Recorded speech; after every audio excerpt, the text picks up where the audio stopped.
Dillian the Body Snatcher right here. It's a champ. Big up to Sporting Icon. Subscribe. Otherwise, I might pay you guys a visit. Okay, so the WBC President Mauricio Sulaiman has updated the rules and regulations, made things a little bit more simple surrounding the WBC franchise status. And I'll go through some of the changes, and of course we'll talk about certain topics surrounding the franchise status. Now currently there are 3 franchise champions. You can only have 1 franchise champion in any one weight division. Currently you're looking at Estrada, Canelo and Lopez. Teofimo Lopez. So those 3 are the only franchise champions throughout the whole of boxing as far as the WBC are concerned. Now originally, when Vasyl Lomachenko and Canelo were given their franchise status, when the full WBC belts were taken off them and replaced with franchise, it was a case of win, lose or draw, you can't lose that status. Now, while that's still kind of true from one perspective, it also isn't. And the amendment is that you can defend and lose your franchise status if either A, the promoter of your next fight petitions for it, B, the WBC Board of Governors, whatever it is that they call them, the committee, have a 2/3 vote in favour of that belt being on the line. In other words, 66% and above, all vote to say yes, then your franchise status will be on the line. This is what happened with Lomachenko and Teofimo Lopez.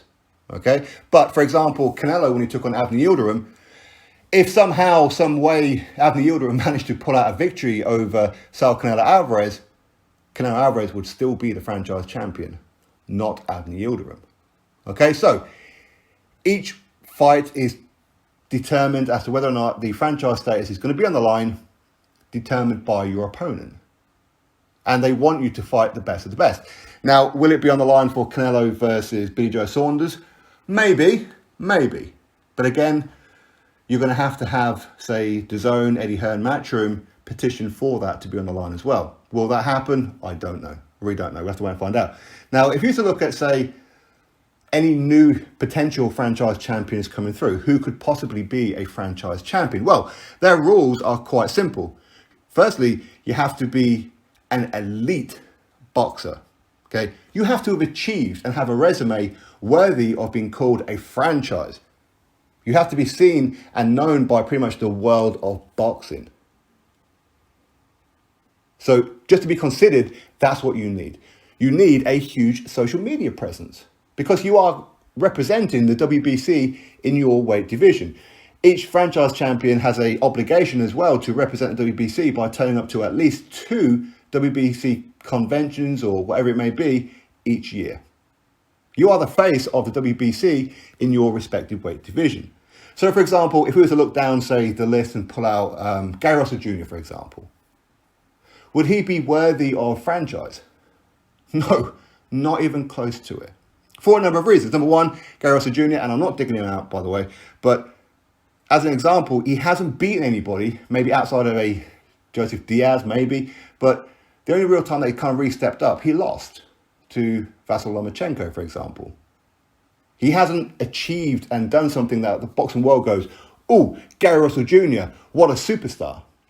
He's not a pay-per-view fighter. He's not a name on people's lips. So therefore, he can be full WBC champion all he likes, but he won't be franchise champion based on his in-ring activity. Don't get me wrong, I think a lot of the fights that he has wanted, he just hasn't been getting, through no fault of his own at times. But when you look outside of it, his social media presence, is he a name that people talk about? No. Just look at his official Twitter account, for example, and he's very active on Twitter, by the way. 12.3 thousand followers. That is nothing. Absolutely nothing. An example would be, just here on YouTube, I have over 4 times the amount of subscribers here on YouTube than he does on social media. So I'm more worthy of being a franchise than what Gary Russell Jr. is, going by their rules. Don't get me wrong, I'm not a boxer, so I kind of fall worship of that one. But that's the point. You need superstar status. You need to be a name that the world will look at and go, we like this person. This person is a big name. We want to see this person fight. We want to see this person speak. That's what it is. So Gary Russell Jr., Not even close. And there's many others out there as well. Now, you could look up and say, but at the heavyweight division, Tyson Fury, currently the WBC full champion, again, to be considered a franchise champion from, as in a new creation of a franchise in your weight division, you have to be WBC full champion first. And then they will convert it into a franchise if you were to fit certain criteria. Would Tyson Fury be considered a franchise champion? Now, franchise, just by going on their rules, is pretty much a promotion to a super champion, where you don't have the obligations of a mandatory. Again, go through their rules, that's pretty much what it is that they're saying. So Tyson Fury, would he be considered a franchise champion if they wanted to, in the heavyweight division? I know previously, again, they said that heavyweights not really considered because they don't move up and down the weight divisions, can't really be considered as pound for pound fighters for whatever reason it may be. So therefore, Tyson Fury will be ruled out of being a franchise champion. But he ticks the boxes. He's got a huge, huge following. He's a very, very well liked and talked about fighter. Even those who are negative, he is spoken about in a high regard. His resume is outstanding. He has held every single belt that the heavyweight division has to offer. He is taking risks when he hasn't been the favourite. So he would fit that category. He really would. But where he's falling short is the fact that he's heavyweight. Don't get me wrong, much like with any rule of the WBC, as they always quite clearly state in the fine print below, is that any rules are subject to change. So they could change it. They could make Tyson Fury franchise champion if they really wanted to. They could. And for that to happen, then he would become franchise champion. And according to their rules, as long as they agree that Joshua, should he beat Tyson Fury, for example, is worthy of becoming a franchise champion due to his resume and his social media presence, I think it's pretty obvious, yes, that should he beat Tyson Fury, that franchise status would then be on the belt. The full belt that he currently holds will then drop to the interim champion, currently Dillian Whyte. But so far, they haven't really said that franchise status will be given to a heavyweight. But watch this space, tomorrow they may well say that it will be. But that's just the examples of it. So only one champion in any weight division. So would say, for example, Teofimo Lopez, him taking on his mandatory next, Cabosas, I doubt it. I doubt the franchise status will be on the line. I doubt it very much. I mean, Cambosos is a very good fighter, but I don't think that belt will be on the line.